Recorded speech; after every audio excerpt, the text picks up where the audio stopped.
What's up, everybody? This is Alex Kelly back here with another episode of the Furloughed Film Talks podcast with my brother Ryan. What's up, everybody? We've got our dog Max here chilling with us. This is a very special episode, one that we've been ready for a while. For months. Oh my God, finally they are here. The Oscar nominations have been announced.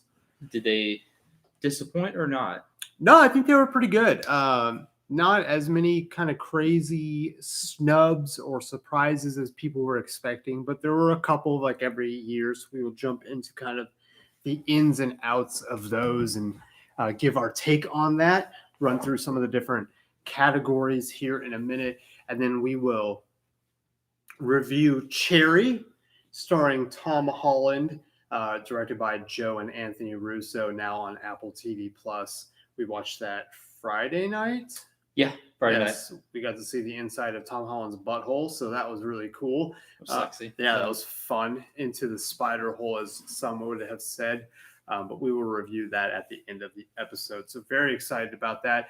Remember, we are doing our live streams now every Monday and Thursday on YouTube. That's what we're doing right now. So if you can join us for those, we would greatly appreciate it. Somewhere between 8:30 and 9:30 Central Time. Yes, with daylight savings times, it's kind of fluctuated, but we will do those on YouTube. So subscribe to the channel, Furloughed Film Talks, Instagram at Furloughed Film Talks, and on Twitter at Furloughed Film. We'd love to interact with you on the social medias. But now, Oscar time, bitches. Do it. Finally, dude. Had to wake up at 7:30 this morning to like watch this shit with Nick Jonas and his wife Priyanka. It was. What was it on? Like, was it on? It was ABC? live streamed through their like Twitter and through like the Oscars website. So it wasn't on like a main stream channel or anything. No, it was really dumb. It Okay. was really fucking stupid. But super cool to finally get these. Ryan, which of these categories do you want to jump into first? Because there's quite a few. Yeah, let's go with the. I thought the directors was kind of interesting. Very interesting. And this is one of those ones where the top four were kind of locked in, and the fifth was kind of a crapshoot. And that's where one of the biggest surprises came today, when Thomas Vinterberg for Another Round was nominated for Best Director. Yeah. That was a crazy one. We talked about Another Round back over the summer, last summer. Yeah, we never saw it though. We did not. I mean, it is out now. Maybe we could probably. Yeah, we should definitely watch it. But like we had covered the trailer when it came out. You had some hot takes on it just because of the premise of the story, which was very warranted. I don't remember my hot takes, but I'm sure. You were just like, it's kind of weird that they were like, if you drink during the day, and like it's a weird message. Well, I think my thing was like, it's weird to like turn alcoholism into like a game kind of thing. Yeah, that's what is your point. Yeah. So he is nominated for Another Round. So we need to watch that just to kind of see what's going on there. But then David Fincher for Mank, Lee Isaac Chung for Minari, Chloe Zhao for Nomadland, and Emerald Fennell for Promising Young Woman. Okay. So a very stacked category for Best Director. So who's at top of your list that missed out on the nomination here? So I have not seen these movies. I'll preface that with this. But from what I have seen is Regina King for One Night in Miami was in contention for that fifth slot. Yeah. As well as Shaka King for Judas and the Black Messiah. That was my biggest surprise. Like, I was really surprised that Judas and the Black Messiah wasn't in there. Yeah, that's the one that I think a lot of people that and Regina King for One Night in Miami. Wait, was Trial of Chicago 7? It's not in there either. That's kind of surprising too. That's really surprising. Aaron Sorkin. And did he win? Or did he win the screenplay? Adapted screenplay, which I think he got, and that's not nominated for adapted screenplay either. So that's another one where it's like it's crazy that Sorkin wasn't nominated for adapted screenplay. Yeah. So I think like no. Original screenplay it was nominated for. My bad. Yeah, it wasn't adapted. It was an original. It was original screenplay. Okay. Yeah, I mean, I think like 4 out of the 5 are pretty much shoo-ins for the director nomination, but Yeah, I was really surprised that Another Round got nominated. I mean, So was again, I. we haven't seen it, but I wouldn't imagine like I would have when we put. saw that trailer, we just kind of thought it was like a throwaway movie, like Yeah, or wasn't going to be much of anything.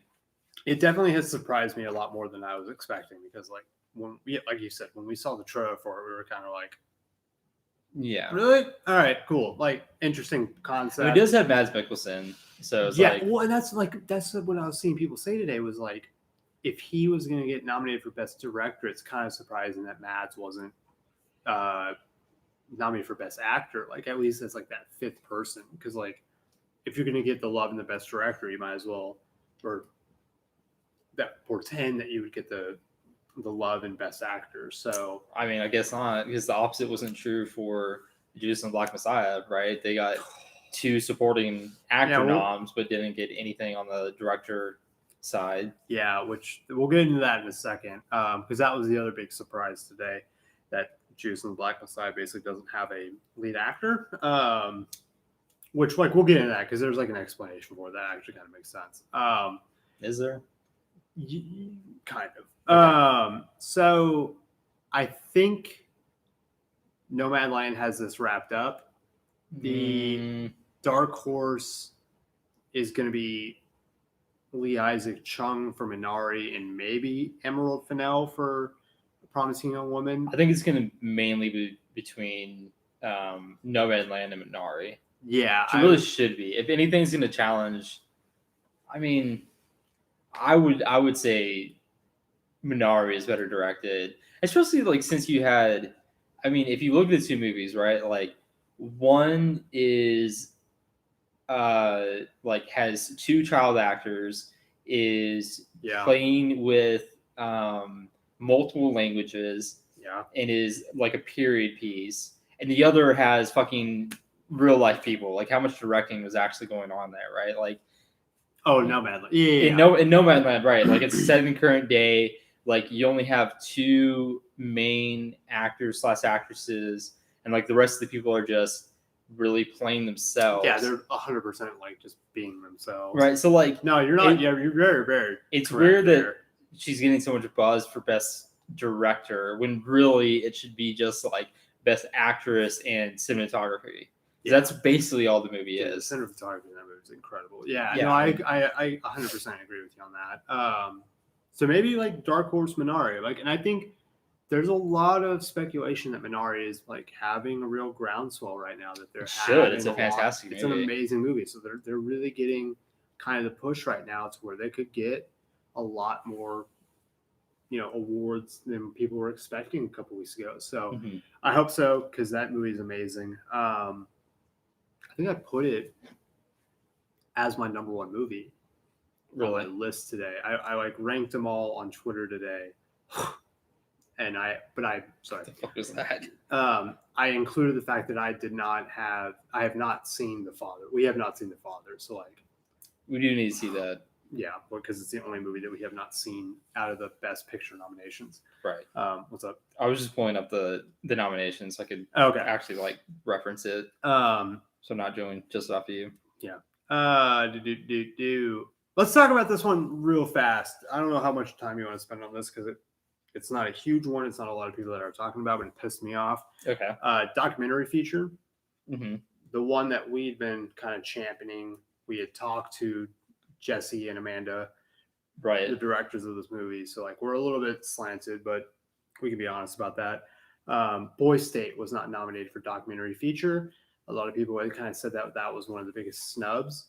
Mm-hmm. There were quite a few movies from the documentary feature that were not nominated for this. So Boy State is not the only one, but I thought maybe Feels Good Man would like kind of be in there too. That's kind of weird that that's not. Yeah, it was in the top 10 on some people's that I had seen for like documentary feature, but like Boy State, there was one site that basically had said like it was top 3. So like I haven't heard of any of these 5 fucking movies. I've heard of Crip Camp, but I haven't heard of any of the other 5. Is that about like Crips? Yes. Yeah. No, it's about disabled people.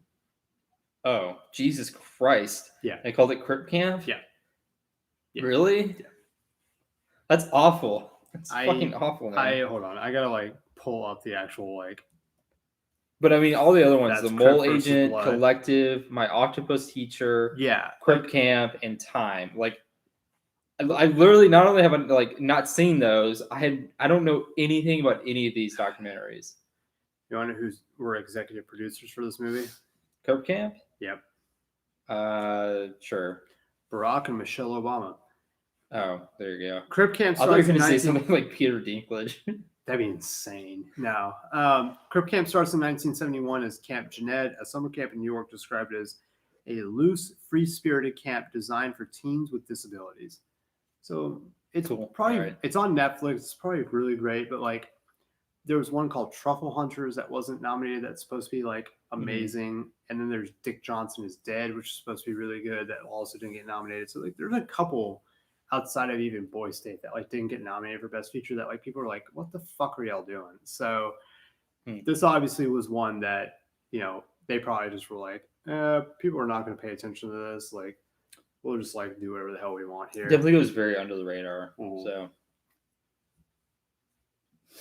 not under the radar here at Furloughed Film Talks, guys. No, yeah, Boy State should definitely have been nominated. No, it should have for sure. It's the dumbest thing I've ever heard that they were not. Anyways, let's get into the one that you've referenced a little bit before we get into some of the other acting categories. Actor in a supporting role. Ryan, what was the biggest controversy for the actor in a supporting role? Well, okay, the fact that there's 2 nominations from Judas and the Black Messiah. And not even just that, which it's Judas and the Black Messiah were both nominated. Right. Yeah. Yeah, I saw the fucking tweet you put out that was like the nominations, and then it's the screenshot from what's that movie? Fuck. She's like, the titular roles. Oh, it's Book something? Not Booksmart? Booksmart? Yeah, it's Booksmart. Yeah. Yeah, like I don't. Okay, this is what I was going to ask you on this. For like, if you're just looking at this like a lay person and you just watch this movie, who do you think is the lead actor? Lakeith Stanfield. Who's the Judas? Yes. Right. Yes. Okay. But you could like, you can make an argument for either of them. Right. You can make an argument that Kaluuya is Daniel Kaluuya is the lead actor. Yes. Right. So then, okay, what is this? That's what I was about. This is literally what I'm looking up right now. So who is the lead actor? Like you said, you had some explanation for this. Possibly, it's Lakeith. So, this is gonna take me a minute to find it again. Basically, in certain for like the Globes, it's not upon the voters to pick like what categories they're in. They have to go off of what the studios submit. Okay. Whereas the Oscars, they just basically say like, no, you guys get to pick. Like the voters get to pick like which one they get to put them in. Okay, so here it is. Oscar voters, unlike SAG, can vote for actors in whichever category they choose. They just usually follow the studio category placements. This comes from Will Mavity at Mavericks Movies on Twitter. So basically, this is like up to the interpretation of the voter, and if no voters vote, that's insane. So wait. Sometimes they apply their own judgment though, and then he says Winslet Hughes. Which this has happened before. I suspect some voters decided Kalu was more lead and voted him lead, and in turn put Stanfield in supporting. This kind of split voting happens. We know some people voted from Tremblay in lead for Room. Splitting usually means no nomination, but here that category was so spread out, guessing Strathen, Leto, and Kim, Leto being Little Things and Kim being Minari, didn't have enough support. So the next person who did have a lot of support, Stanfield, exclusively from the small contingent of voters who decided Kaluuya was lead and Stanfield was supporting. Highly doubt anyone put both supporting. So it was such a spread out field that a lot of people thought Daniel Kaluuya, who's going to win this award anyways, was the lead in this movie, and then put Stanfield as best supporting actor, all of a sudden he had enough votes to be nominated as well. And there was a large contingent putting Daniel Kaluuya as Best Supporting Actor already. So you had enough to get them both in that area. I'm so It's surprised. just a weird, I'm not fucking surprised thing. a lot of people didn't vote one of them as Best Actor. But they did. That's what they're saying is some did put them up there, but I'm not understanding is I'm surprised not enough people didn't vote for Stanfield to be Best Actor, because it's not like the Best Actor field is all that stacked, right?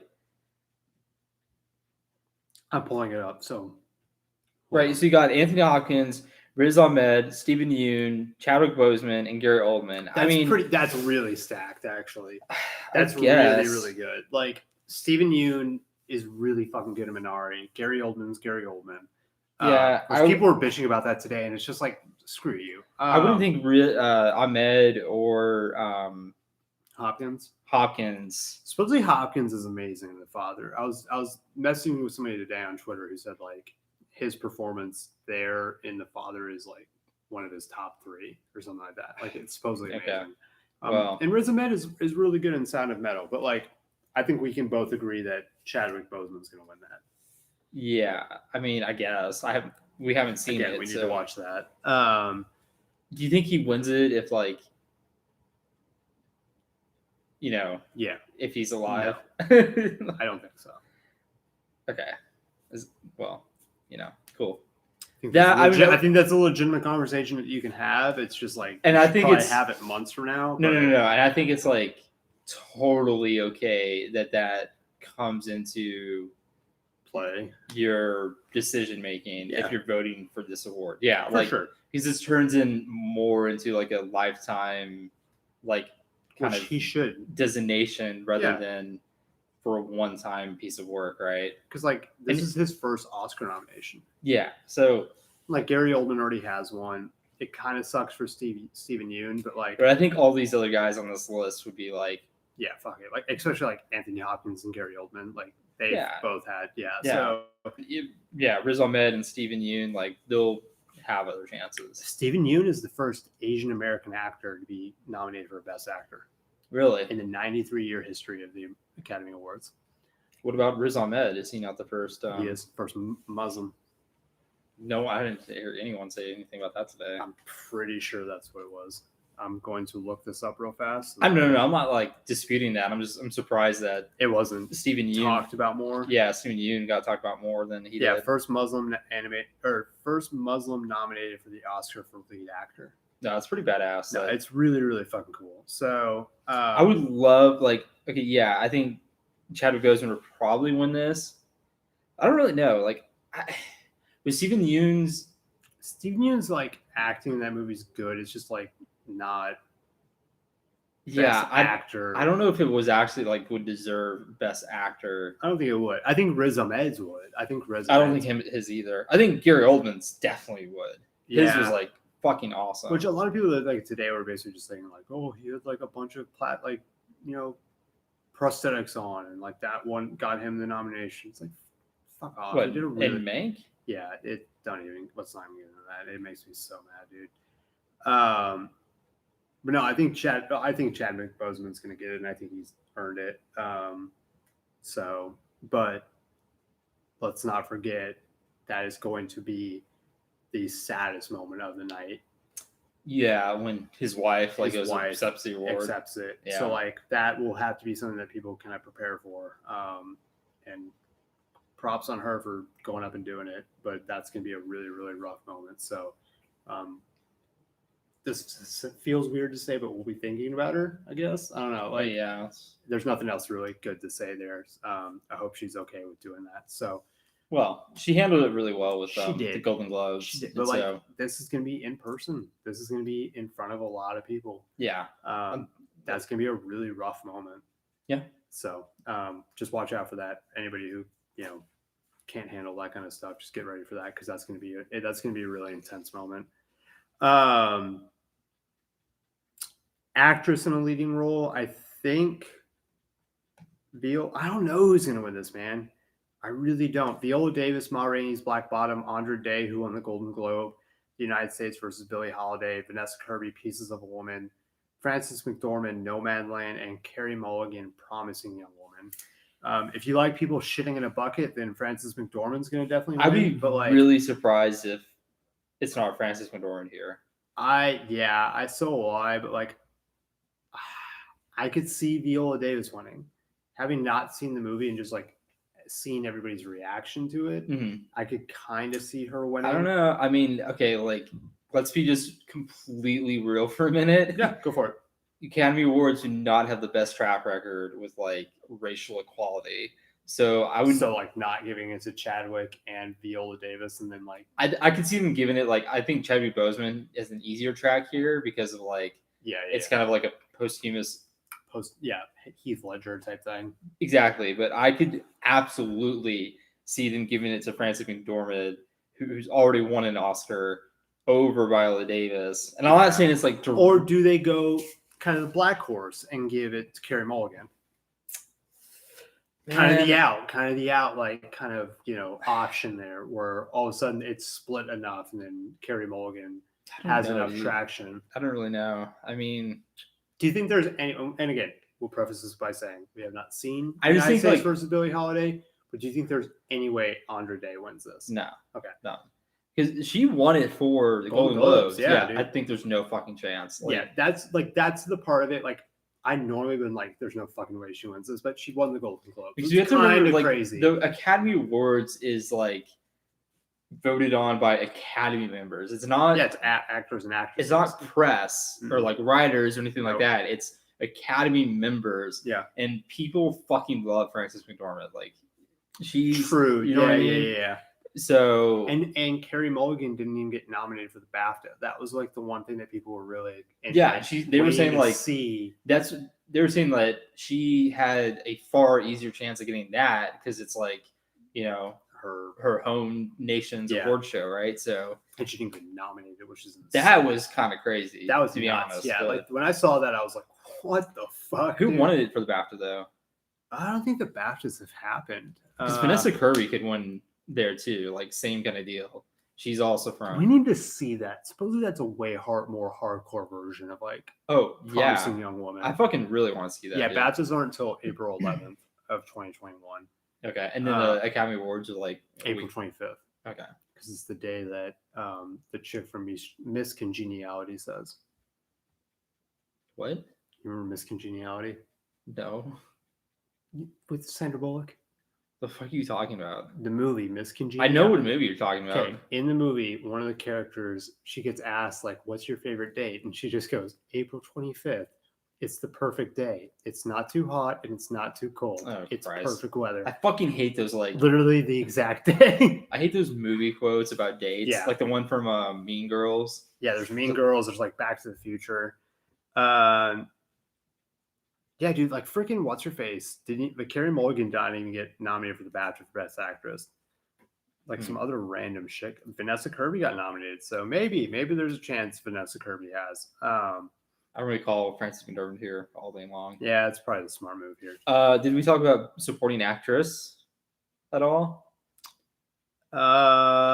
We did not. We have not at all. I again had this is another nomination from Minari here. Yes, Yoon Yoo-jung, the grandmother from Minari, got nominated. Olivia Colman. Wait. That's the grandmother? Yeah. Fuck, dude. Yeah.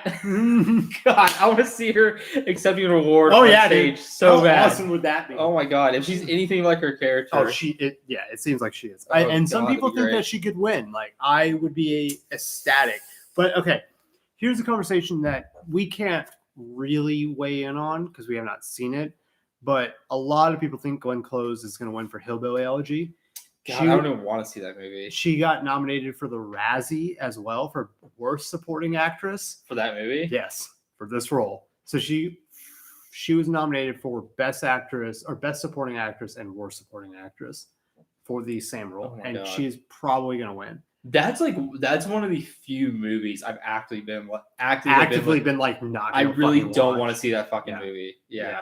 No, I completely agree. Like, and But can I like subtweet shit talk real fast? Sure. I don't know what that means, but okay. I'm not gonna say who I'm really talking about, but I'm gonna like basically shit talk them. Okay. Cool. There are people who are like saying they're gonna not watch certain movies. One of them being Mank, because they said, "Who are you talking about?" Okay. Wait, hold on.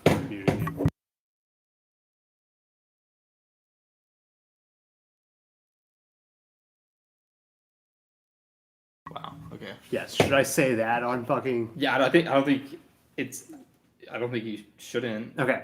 Basically, some people are not going to watch certain movies, which is like insane to me because they said it's like a Hollywood circle jerk of elites and shit like that. You're referencing Mank. I'm talking about Mank. Yeah. And which like it's not at all.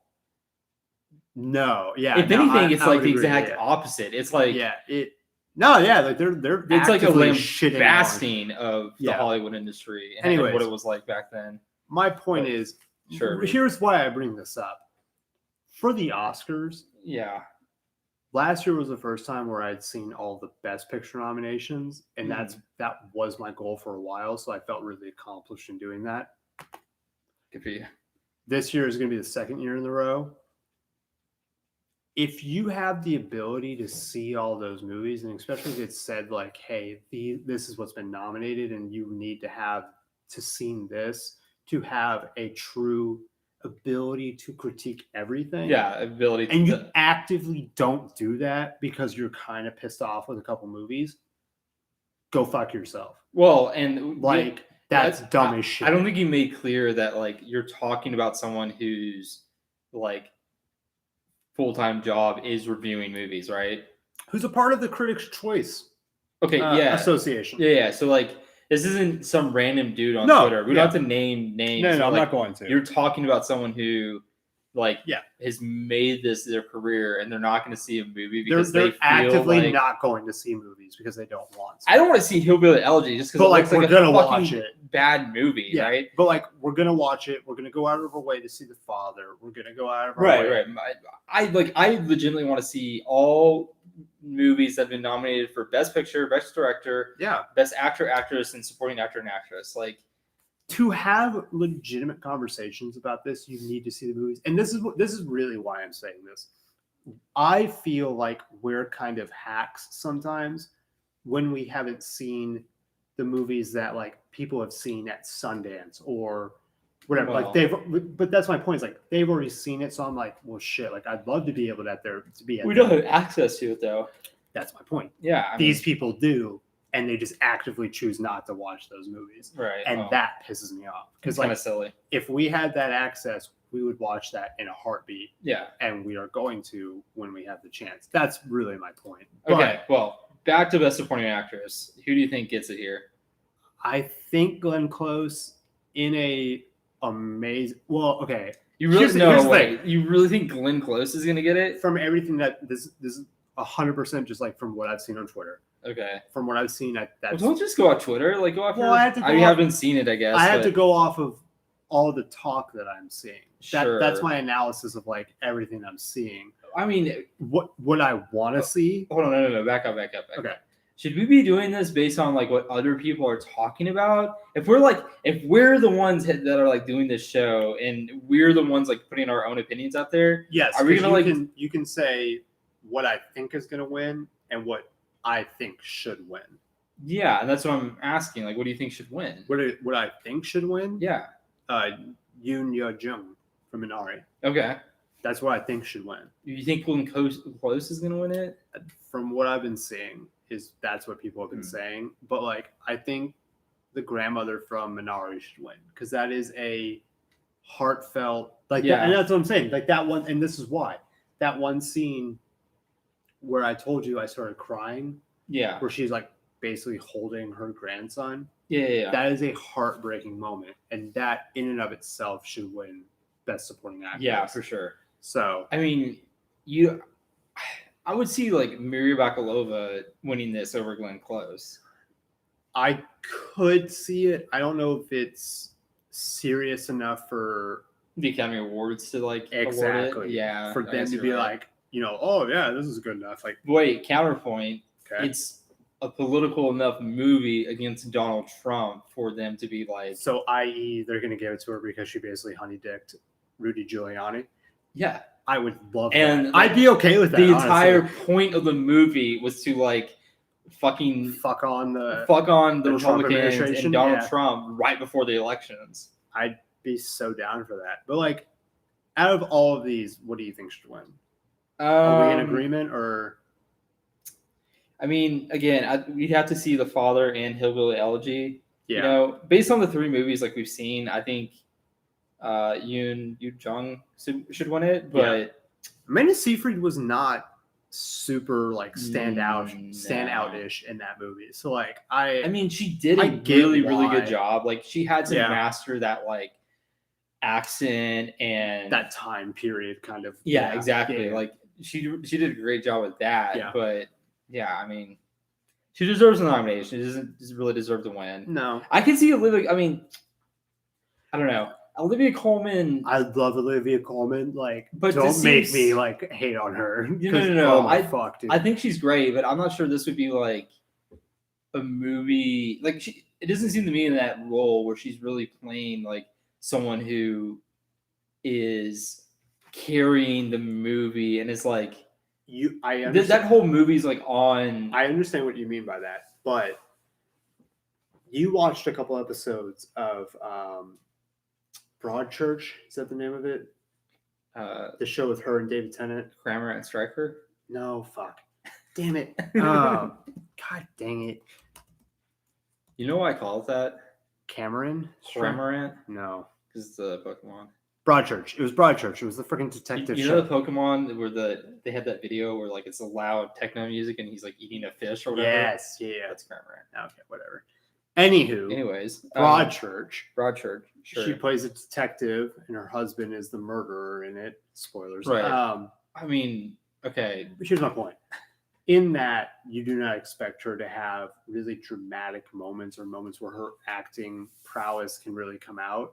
Yeah. Dude, there's scenes where she absolutely takes over the moment and just kills it. So I could see her, not having seen the movie, in The Father, taking some of those really poignant, dramatic, kind of visceral moments and taking over that and just killing that moment. I could see her doing that. So that's really my point. No, that's fair. That's my point for bringing up Broadchurch.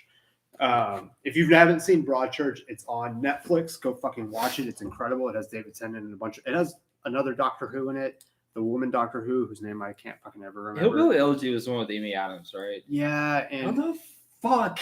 I don't know. I don't know. I really don't know. Okay. Well, anywho, that's enough there. Let's get on to the best category. Actor in a supporting role, we've already talked about. Daniel Kaluuya is going to win that. We have not talked about Best Picture. Yeah, that's the only one that my favorite category. I mean, it's everybody's favorite category. Okay. We talked about all the other ones. Yeah. No, this is pretty much by the numbers. Exactly what everyone expected. Yeah, minus like 1 or 2. So we got. Do you want? Yeah, read them off. Yeah, sure. So we got Sound of Metal, Mank, Minari, Promising Young Woman, The Father, Judas and the Black Messiah, The Trial of Chicago 7, and Nomadland. Yes. So go ahead. The ones that people said were snubs there's 3. Ma Rainey's Black Bottom. Okay. One Night in Miami. Okay. And Defy Bloods. Okay. See what I mean about okay. So which they're doing better, right? They did like give Best Picture to Parasite last year. They have nominated Minari for Best Picture. Here's Judas and the Black Messiah is nominated for Best Picture. Like, let's have this conversation real fast. They are allowed to nominate because they've moved it up. They went from only being able to nominate 5 Best Pictures. Mm-hmm. 5-6 years ago. Okay. I don't remember the year that they changed it. To now, they can nominate anywhere between, I think it's 6 and 10. Okay. Nominate 10. Just nominate 10. I guess. I mean, yeah. Because if there's 8 here, you have 3 that I just listed off. We haven't seen any of the 3. Again, I do preface that with that, but I think it's not as simple as just saying like just nominate 10. Like the nomination for an Academy Award does mean something. So like in their eyes, they're not going to give that nomination to 2 movies that they don't feel deserves that are not deserving right? of a nomination. Yeah, I agree with that. I mean, that's not fair to the rest of the nominees to be like, hey, we're going to dilute your nomination by giving an extra 2 nominations to like movies that are on the cusp or on the right there at the chopping block. That's not really fair, right? I agree with you 100%, and I'm trying to come up with a counterpoint to it. Pretty much. And what I'm going to come up with a counterpoint is basically saying like, look at the 8 that are nominated here. What do you think was the last one? And I don't know, but was the last one in here? Yeah. Either The Father, or maybe. Sound of Metal. Sound of Metal. Like, how close do you think that was to 9, which would have been let's just say it was Ma Rainey's Black Bottom. A couple votes. Meh. And we're we have to say like we're speculating here, but like again, based on the Academy Awards track record, I would think it would be like a fairly wide margin. But how do they? That's a good point. Yeah. Like, how do they do it? Right? Do they say like, "Hey, we're gonna do 8 nominations," and then they vote? They literally it's a percentage. So you have to meet a percentage criteria to get. And I think it's like 5%. Like, so you have to get 5% of the overall vote in order to like get a nomination, basically. Yeah, it's I mean, if that's the case, if like you just have to hit 5%, like it probably was pretty damn close then. That's what I'm saying. So and that's my point is, if it's that close, like I don't see the difference in saying, okay, we'll include 9 and 10. Well, no. But you do have to have a clear differentiation between what is and what isn't. I do understand. If the rules are like clear cut, where it's like, you have to reach 5% of the overall votes and able to get a nomination, and someone gets like 4.7%. Like that again, if they include, you do have to have those rules. You do have to have the cutoff. Yeah. You have to have the rules. Yeah. Otherwise, like it does dilute the nominations, not only for like this year, but like all 93 years of the Academy Awards. It dilutes the long history of the Academy Awards. So I legitimately think like if we're gonna do 6 to 10, and this is a year where they went with 8, and none of these 8, we've seen 7 of the 8, which these are 7 really good movies. Yeah, some better than others, but I mean they're all good, very good movies. Yeah, there's one that we wish had been put in there, but it wasn't even talked about. Baby Teeth. So what the fuck, guys? So did that get nominated for anything? No. What the fuck? We need to do a whole episode on that. We did a whole episode on it. Like an hour of us just literally we bitch about it for 5 minutes and just stare at the camera for like 55. We should force Ben to watch Baby Teeth and then just have like a fucking hour-long rant about. We should ask him if he's seen it. He probably hasn't. Let's give him the benefit of the doubt. Anyways, we are at the point where they've opened it up exponentially. And it's kind of like, and I'm going to get into a football analogy, where they opened it up to the 4-team playoff. Yeah. And now people are bitching about wanting like an 8-team or 16 team. Mm-hmm. That's what I'm doing here is like people were bitching about the Academy Awards wanting more than just the 5. And now that we're at 7 to 8, they're like, well, no, what about 10? It's like, it's a slippery slope of where the fuck do we stop? Yeah, I go in like the exact opposite direction. Like I think 5 or 6 nominations were plenty, and it is the Academy Awards. Like let's keep it exclusive. And if you keep it to 5 or 6, like there's some like air of any of those 5 or 6 movies could win it. Yeah, you look at this and like for sure at least two or three of these movies. This is an interesting thought experiment. So there's 8 here. Which 3 would you take out? Which 3? 3. Very easy. Sound of Metal, The Father, and then that's where it gets tough. Probably Promising Young Woman.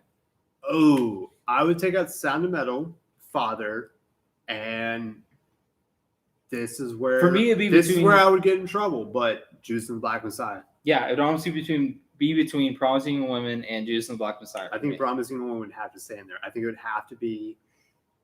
I don't fucking get how that's like.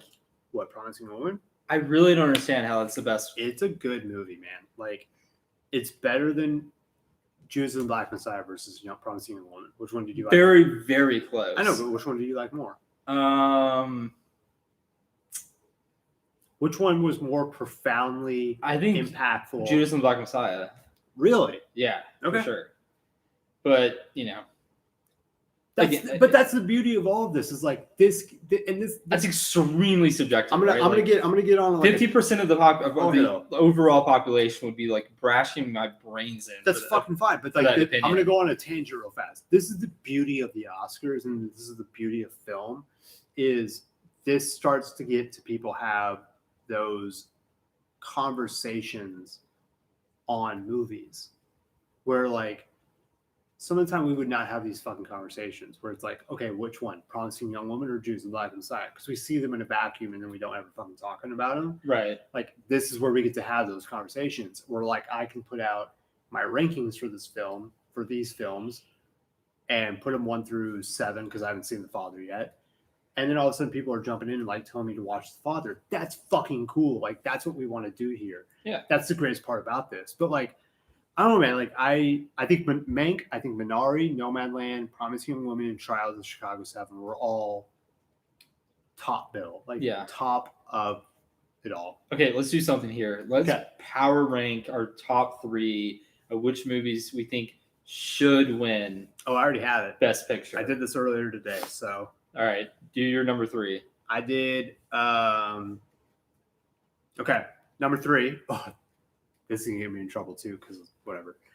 I did number 3, Trial of the Chicago 7. Okay, mine would be Mank. Okay. Mank was number 5 for mine, but all right, number 2. Yep. Promising Young Woman. Okay, my number 2 would be Trial of the Chicago 7. Okay, number 1. Minari. Yeah, for sure. Which is insane because neither of us have what is more than likely going to be the Best Picture winner, Nomadland, as in our top 3. Right. Yeah. I have it just outside my top 3. I have it number 4. I'll be okay. Like, I won't be as mad as some years where I've been livid at who won Best Picture. Like, if Nomadland wins, I will definitely not be as mad as when Shape of Water won. Yeah. But it'll be like really, really fucking close. I guess I won't be mad because it won't be a surprise. If it was a legitimate surprise, like holy fuck, this came out of nowhere and won. Yeah. Then I'd be kind of pissed. But like we've basically known that it's been the front runner for at that point 5 months, like or 5 or 6 months at that point. Like it will not be a surprise. So I'm gonna kind of be like, whatever. I don't fucking care at that point. Right. But it's gonna be interesting, man. Like this is a lot of fun, and this is like the cool part of this show is we get to talk about this type of stuff. And we like to talk a lot about superhero movies, but we also like the auteur movies. Mm-hmm. And so this is that part of it where it's like we can kind of talk about the Oscars and get really stoked about this type of shit. Was there a superhero like category? Didn't they like start? They were talking about something like that, and then they like quickly pulled it. They didn't like, actually do it. People freaked out. Okay. Like, hold on. I did remember. Or it was like I remember they're going to do either a superhero type category, or they're going to do something that was like the most commercially successful movies. Yeah, like the box office winner of whatever. Which both sounds like horrible fucking ideas, but dumb as shit. Yeah. Okay, here it is. The headline of this is the Academy Awards have added new categories so superhero movies can win Oscars too.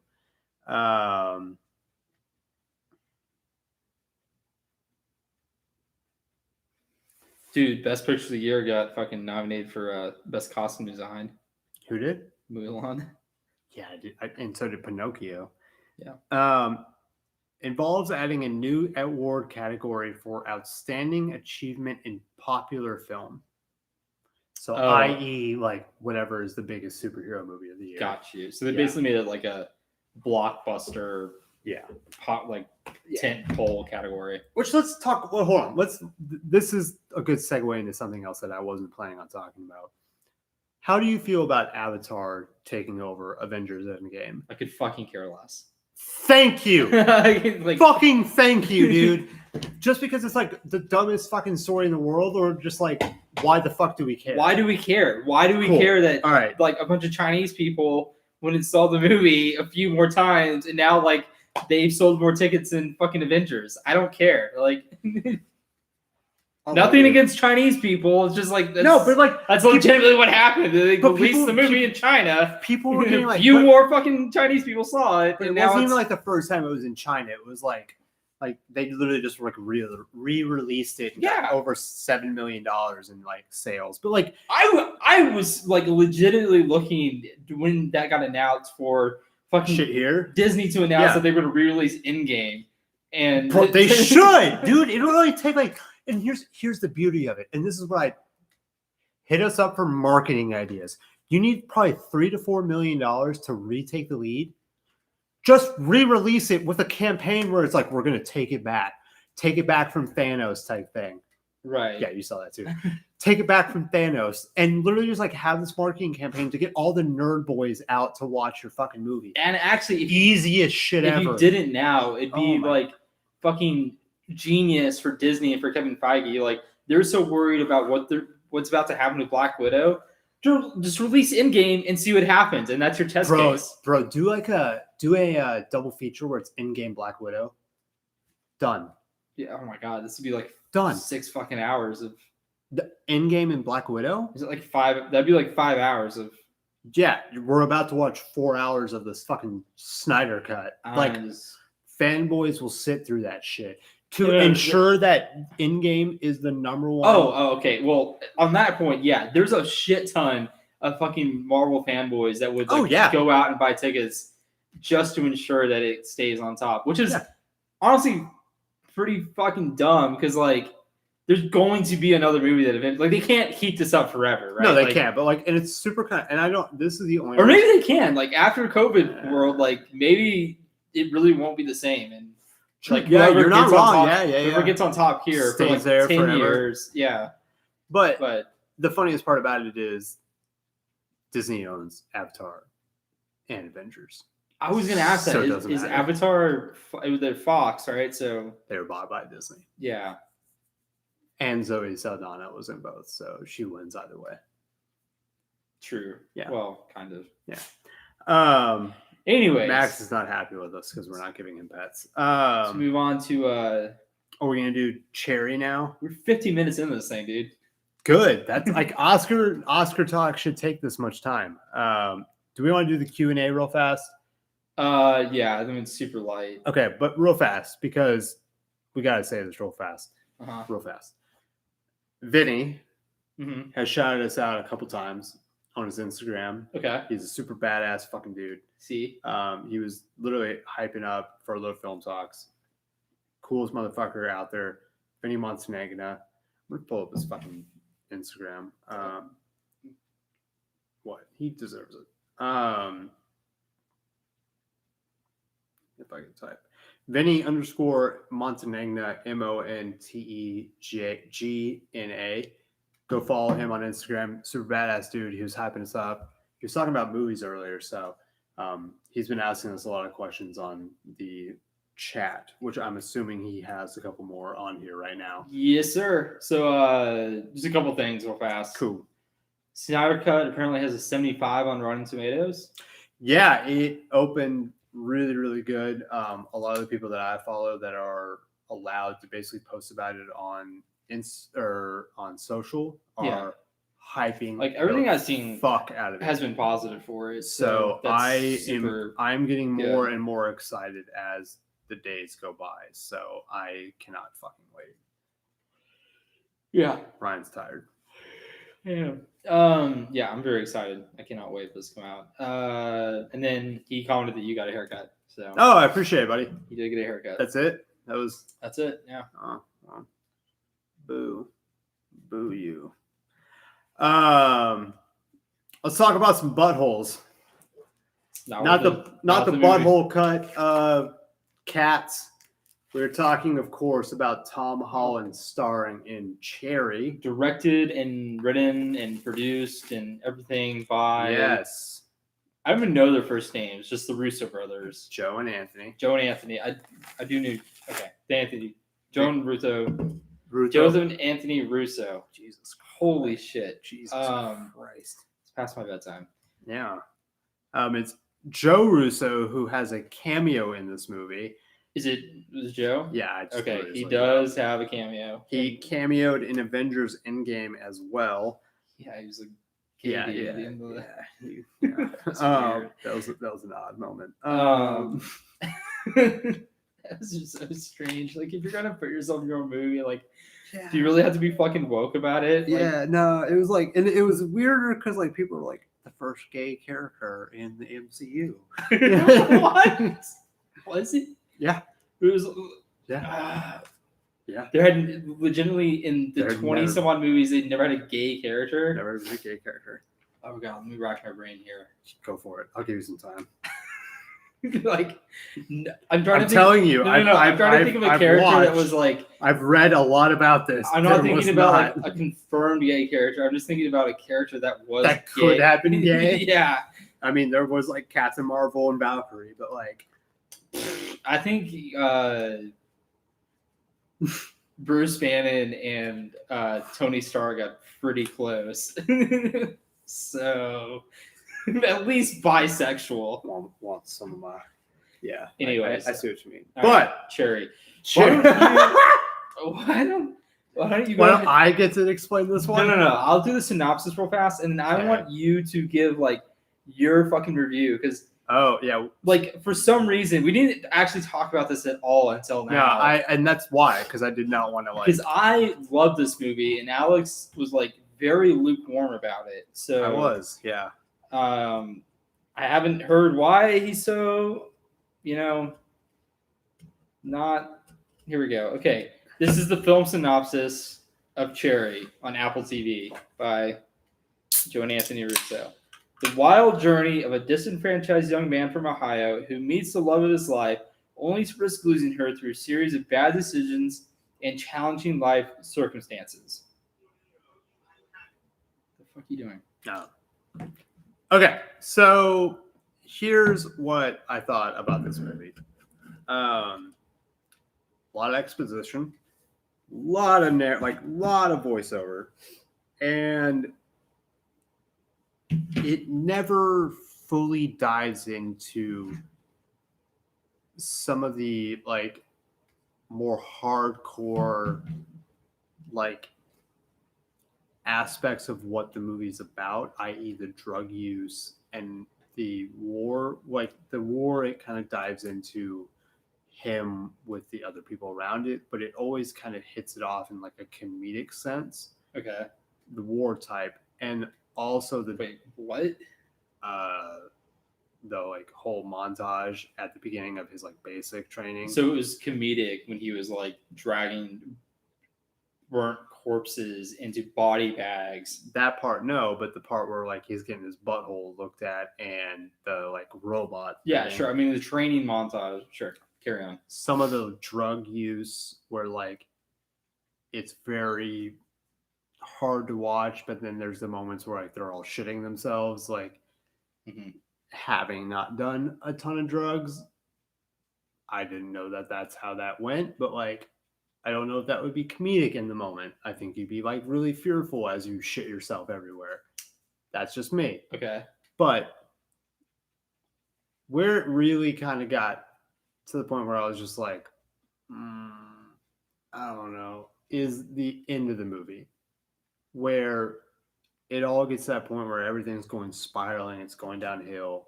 Spoilers, because we're going into full spoiler mode at this point. He gets arrested and he goes to jail.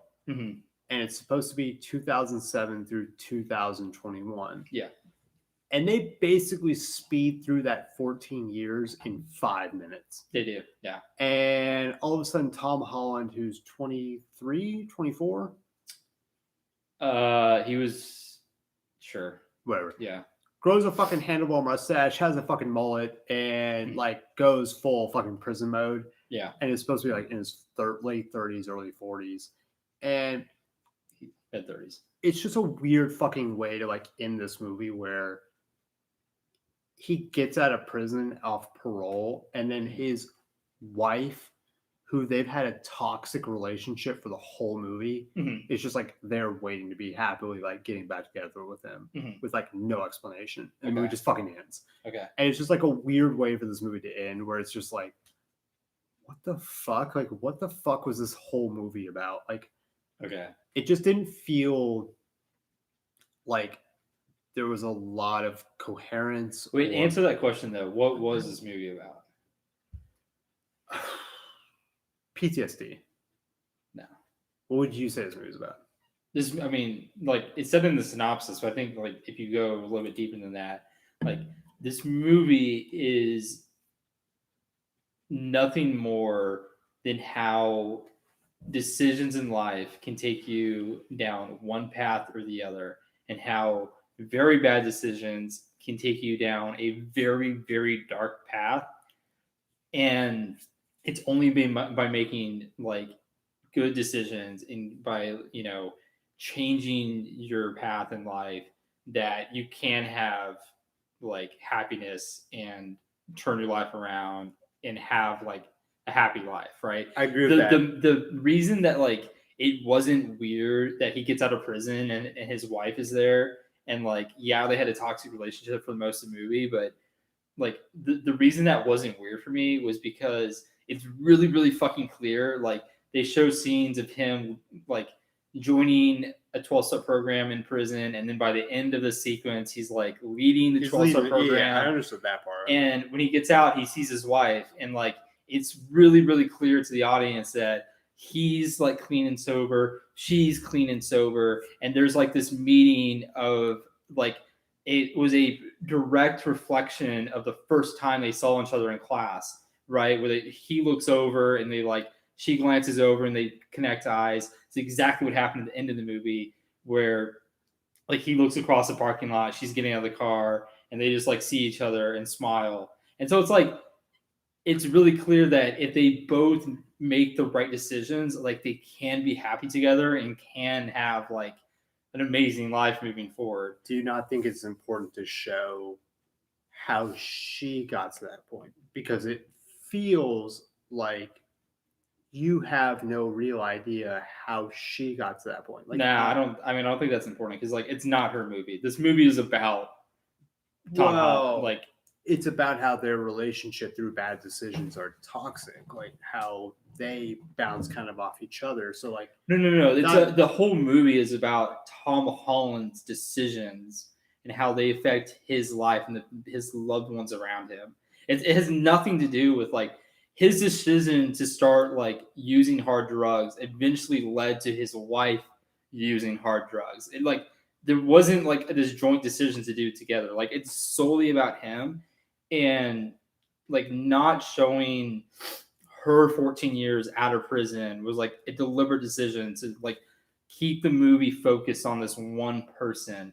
And like, thank God, you know. Yeah, because like if his decisions were what led to her, but like that's kind of fucked up. Is like what he does is going to directly like influence her. Like she has no fucking choice. Like if he's clean, she's clean. If he's not clean, she's not clean. Like, well, that's not like, I mean, that's not exactly what they're saying. And they're saying like that's kind of the like implication is like if he's on drugs, then like inevitably she's going to be like. Well, I mean, I think that like early on in the relationship, the implication is there that what he does, she does, and that like that's just what like fucking young people do. Yeah, like when you're in your early 20s. No, like that's kind of like what junkies do. Like, well, that, and like that's what fucking 20-year-olds in love do. They do whatever their fucking partner wants to do, right? Like, but I think they made another deliberate choice not to show what happened to her at all in the 14 years. So it is kind of implies that she got clean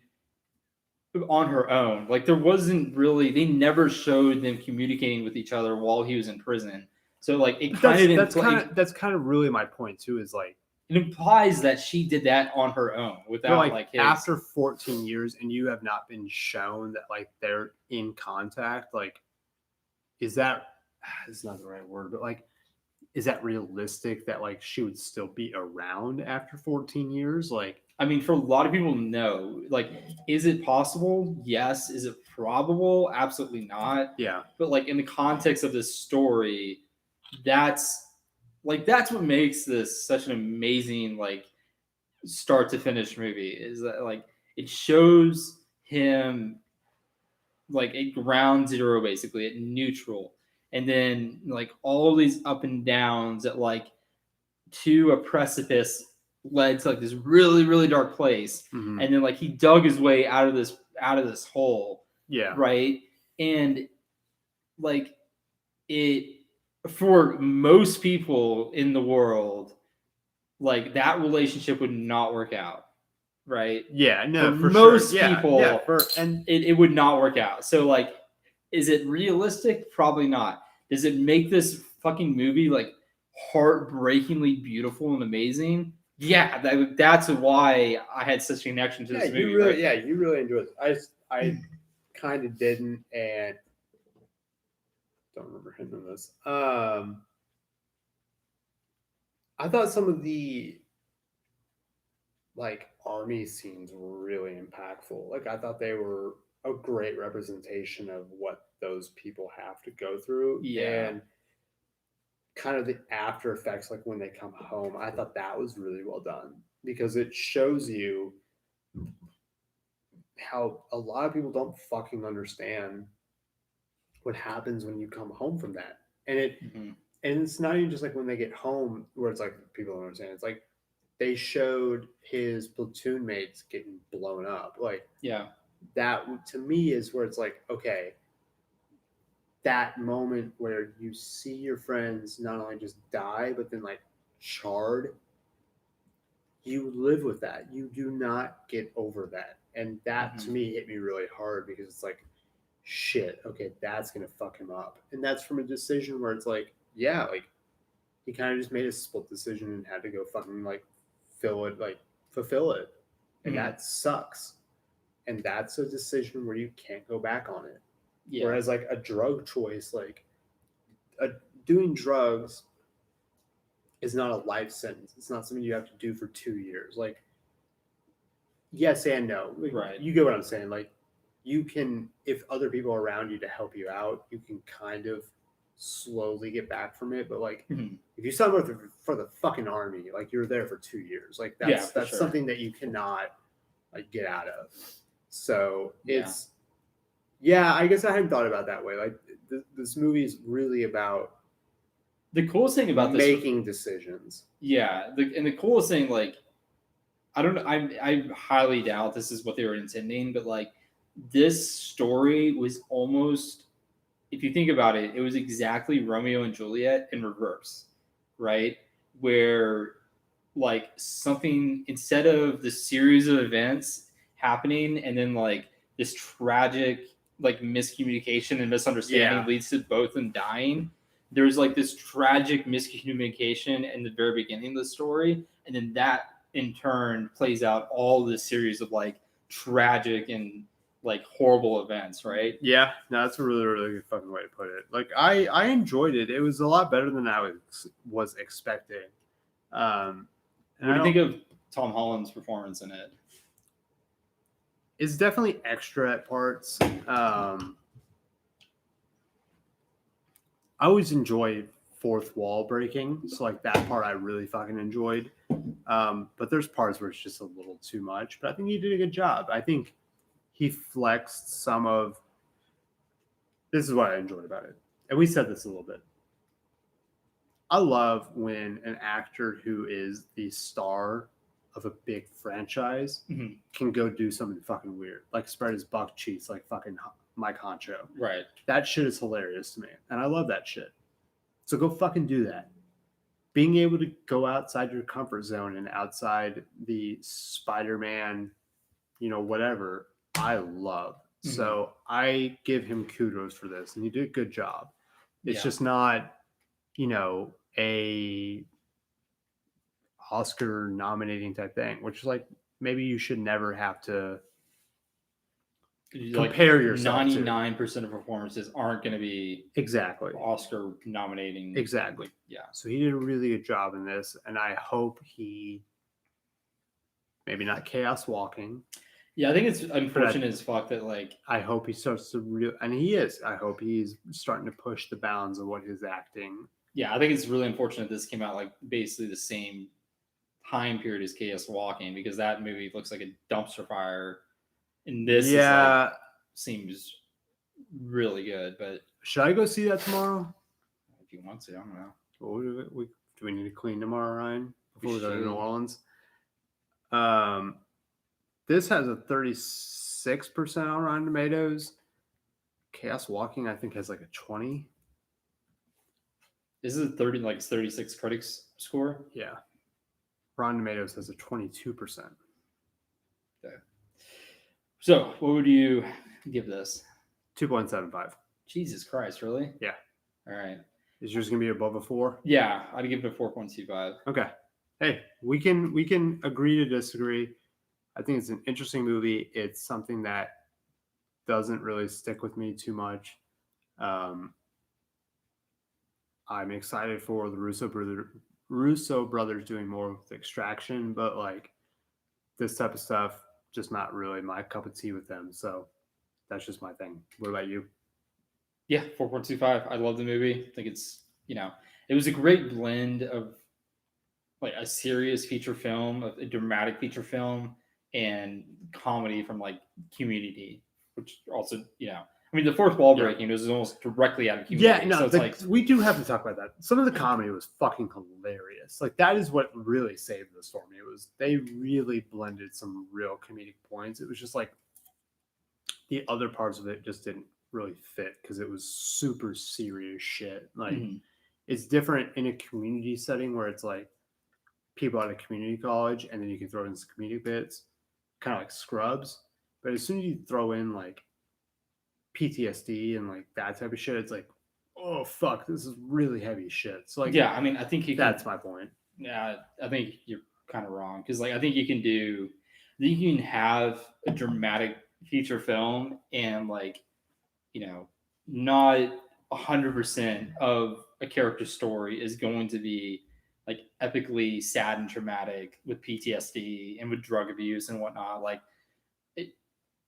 This might be controversial in with my background. I think I can say it. There's some aspects of drug addiction and alcoholism that are fucking hilarious. And one of them is when you're withdrawn from heroin, you might shit your pants, right?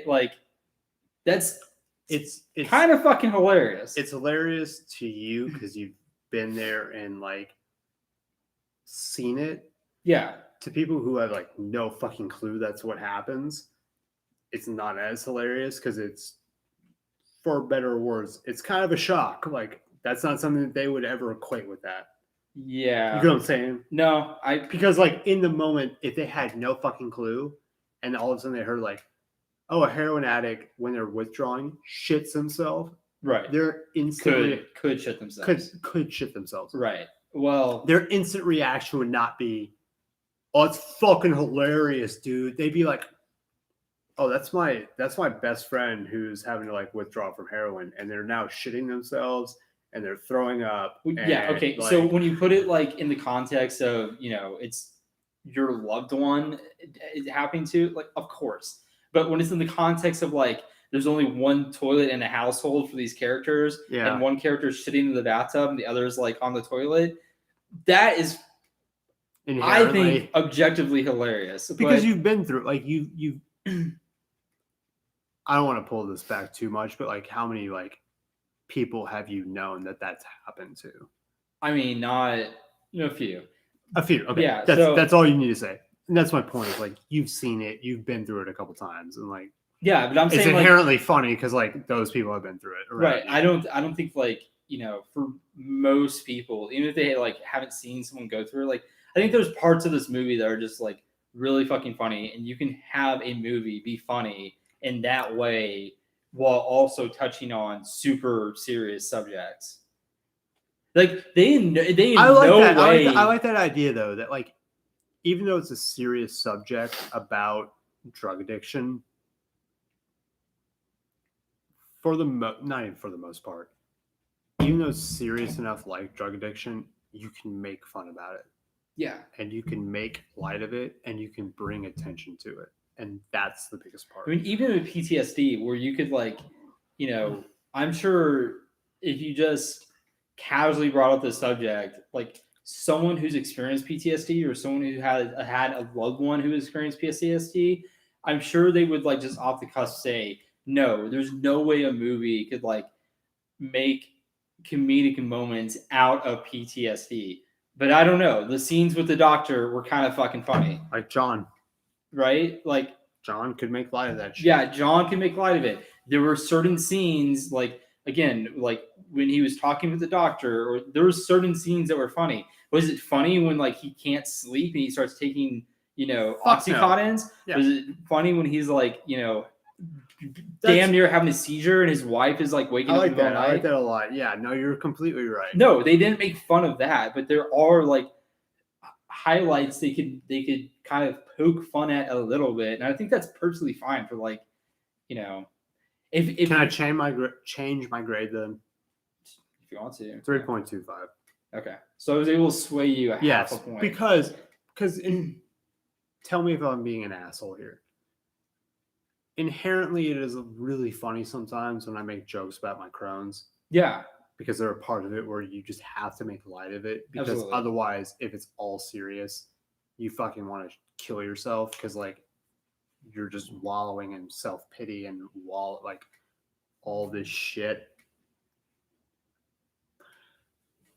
That's the point. Like you need to make and poke fun at parts of this. And if you can, you should. And there are parts that you need to take seriously. And that's the biggest part of this movie. No, I agree. I am. And here's the thing. I didn't tell you why I didn't like this movie because I wanted to have this conversation here so we could bounce shit off each other. Because I knew you would have some legitimately good points about this movie. And I didn't want to have it 3 days ago. Right. And like have this fucking conversation off air, I guess. But no, I mean, I definitely see your critiques of the movie, but like, I think like anything, someone who's experienced PTSD or someone who's experienced drug addiction, or even someone who's experienced like toxic relationships, like there's like a deep sense of connection that I had with this movie. Yeah. Because like there's certain things the character goes through that like I went through very like deeply also, right? So it's like not only is it a good reminder of like, oh my god, that's how like shitty certain things can get, or like yeah, dude, that's how like fucked up things can be bad or whatever. Like it's just such a well done movie of like really, really tricky subjects to do well. And cinematically, like this is something we haven't talked about. We've really dug into like the subject matter of the movie, but like the cinematography of this movie, top fucking notch. Like it's cinematically just a great movie. But yeah, I mean they did like really cool things with the color filters and cinematographically, I guess. Cinematography. You're tired as fuck. I'm really tired. Yeah. No, it looks great. It's good. Check it out. If you don't, here's the beauty of this, and this is a conversation we can have another time. We are at the point where we don't have to tell people to go to a movie theater to watch it. Pay $5 for Apple TV Plus. It's only $5. I think it's only $5. Jesus Christ, it's a deal. Go fucking watch this. Go watch Ted Lasso. Go watch For All Mankind. Yeah. You will have more than your money's worth right there. I'm telling you, do not sleep on For All Mankind. You have gotten me on that shit. Like, I need to. How was this past episode? It's really good. I mean, yeah. I'm gonna watch it tonight. I'm gonna watch it tonight. Gordo is rocking that fucking. Gordo is looking fat as fuck. He's thick with 5 C's. So. I'm quickly looking. Yeah, dude, $4.99. It's a steal, bro. After a 7-day free trial, watch this. Blow through. How many episodes were in For All Mankind the first season? 8? 8 to 10, something like 8 that. 8 and 12. Blow through Ted Lasso, and then you'll pay $5 to watch For All Mankind. Jesus Christ, you'll thank us later. For $5, you can get all that. We are not sponsored by Apple. Not even a little bit, but Apple, we were trying to get Boys State a fucking Oscar nom, and we are now bitching about it. How did Apple not throw enough money around to get? I do not. But they paid a lot to get it, and they probably just like we're not gonna sponsor it. It's dumb. Yeah, it's really dumb. But whatever. $5 a month for Apple TV Plus and some amazing content. They are slowly becoming the premier outside of like Disney and Netflix. So, right, this has been one of my favorite episodes that we've done in a while. Aww, it was, yes, because Oscars are a lot of fun. It's very exciting for the Oscars coming out. This would be our first like coverage of the Oscars as a film podcast. No, man, we're doing a lot of fun shit, and we're only gonna get bigger.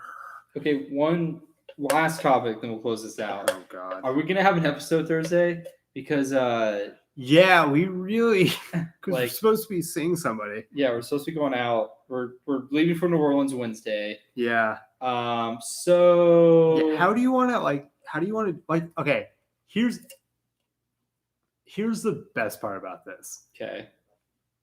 I don't have to feel like we can't have a real conversation right now about what we want to do Thursday. Yeah. You get what I'm saying? I hope you would feel that way. I don't. What other type of conversation would we have right now? A truncated canned conversation where we hold back a little bit. Oh, okay. Well, which we're not going to. So no, we're going to get like super balls deep on What time are we supposed to be like going out Thursday? I would think like 6:30, 7:30. Okay. Well, but here's the other aspect of it. We're supposed to watch Snyder Cut Thursday. We're not going to watch it Thursday. We could get up at like 6 a.m. and watch it, you bitch. On Thursday? Yeah. Really? Yes. After our first night in New Orleans, we're going to get up. After St. Patrick's Day and our green fucking hair that I've already ordered. After our first night in New Orleans, you just missed the biggest part of what I'll get to that. Okay, I'm going to circle back there. You want to wait? I mean, legitimately, what time would you wake up on Thursday? 6 a.m. There's no fucking way you're going to wake up at 6 a.m. There's no fucking way. If it wasn't the fucking Snyder Cut, and if I didn't have this goddamn fucking book, release the Snyder Cut, we're going to fucking promo the shit out of this again. Episode 85. Yeah. By Sean O'Connell if you want to get it on bookshops.org or Amazon or go like kill the fucking indie market, whatever. All right. Sure. Yeah, we'll do that. And okay. Wait. All right. So we're looking at 5 hours here, though, right? Because we're gonna like watch the Snyder Cut and then want to do an hour episode after that, right? Well, this is where it gets weird.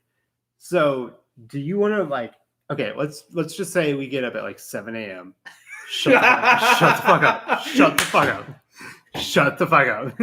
Okay. We get up. We watch it 11 a.m. Okay. 7 a.m. to 11 a.m. Right. Are we going to record right after? Do you think it's going to be that batshit that we need to like record right after? I think we should. I mean, like, yeah, because I agree. I don't think we're going to be like coming back to the hotel to do an episode like after. Like, we're not doing an episode Thursday night. That's what's the point I was trying to get to. Like, we're most likely not going to be recording Thursday night. So either we need to let our audience know that we're not going to have an episode Thursday, or we're going to be doing it like, early Sunday. No, like we will watch the Snyder Cut, then like do a 45-minute episode real fast. really don't want to be up at 6 a.m.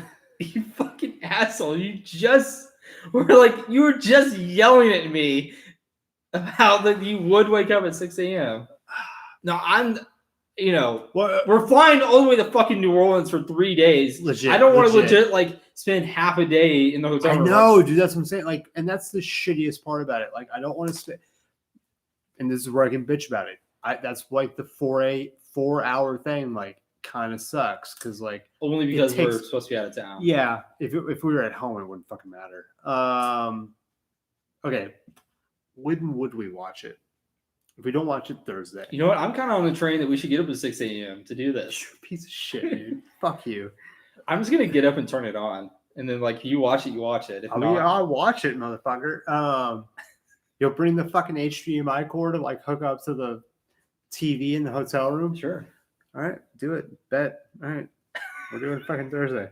All right, it's settled. Shit. We're doing it. Fucking Thursday. If nothing else, if nothing else, suck, dude. Oh my god. If nothing else, before we go out Thursday night, we'll do a quick 30 to 45 minute episode sometime Thursday afternoon, just so we have an episode for Friday.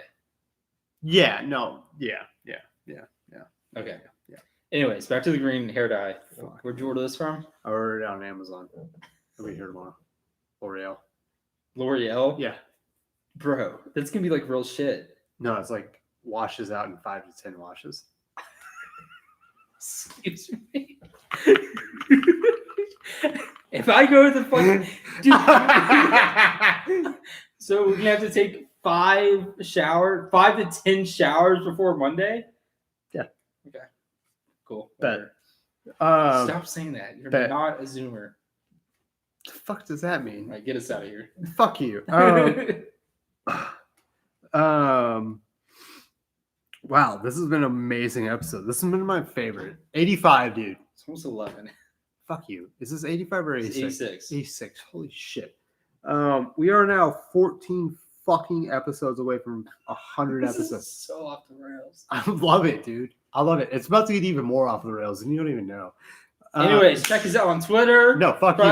Fuck you. It's about to get even more off the rails because we have to make a correction.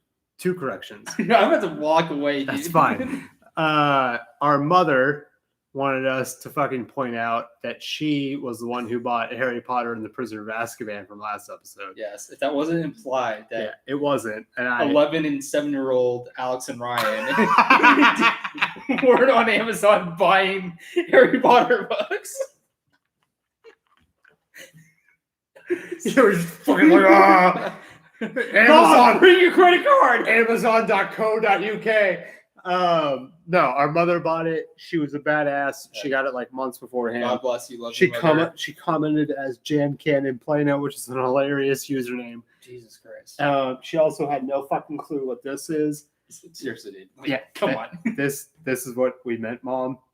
Unacceptable. Yeah. So fuck you. Exactly what you described. It's a woman, man. Yep. Just hanging out. Losing shit. No, this has been like top 5 of my favorite episodes. Good. I'm glad. Awesome. Go fuck yourself. Everybody, thank you guys for listening. We really appreciate you guys coming on and listening to Furloughed Film Talks. Thank you to Vinny. Thank you to Ryan.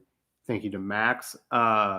We will be back, I guess, Thursday with our sometime on Thursday with our Snyder Cut review. We live stream on Thursday, Friday release. If Alex, fuck you. We will be creaming our jorts on Thursday for the Snyder Cut. Yes. I will be reviewing a Kevin Smith documentary for somebody else on Wednesday. So check out my Twitter at Alex F. Kelly. When are you gonna watch that? On the plane ride up there. Right. Can you send me a copy so I can watch it? You can watch it with me. We can like share earbuds. We're not gonna be sitting next to each other, so. On the Southwest flight up there, we're not going to share. Wait. Oh. We're taking Southwest up, asshole. So it's not assigned seats. No. Have you ever fucking flown Southwest? Yes, I have. But it's been like 15 goddamn months. That's actually fucking hilarious. I'll be watching the Kevin Smith documentary on a Southwest flight because he hates Southwest. Huh. They made him buy 2 seats because he's so fat. He used to be fat. Yeah. I'm calling dibs on the aisle seat though. Fuck it. I'll take the fucking window seat. Who's gonna sit in the middle then? Nobody.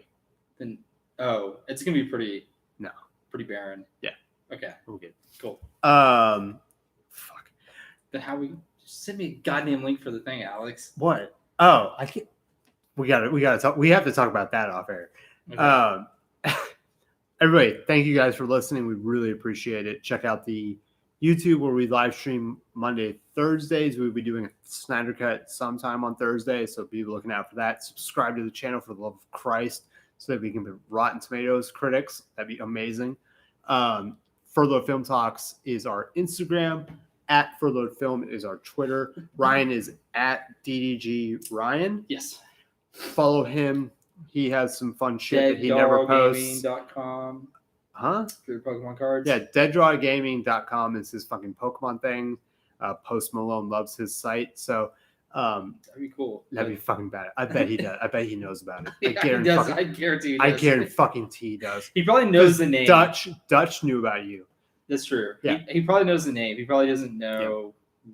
He definitely doesn't know who I am. But no, I just meant like the site. Right. Yeah. It would be cool because we're from Dallas. So yeah, great find. Maybe we should hit him up for a sponsorship. That'd be fucking insane. Drain the Vanguard. Everybody, what you spinning on? Fucking Post Malone, bro. Everybody, have a good fucking rest of your week. We will see you on fucking Thursday. Mom, I love you. I don't care if I say fuck. Everybody, have a great rest of your week. Adios, amigos.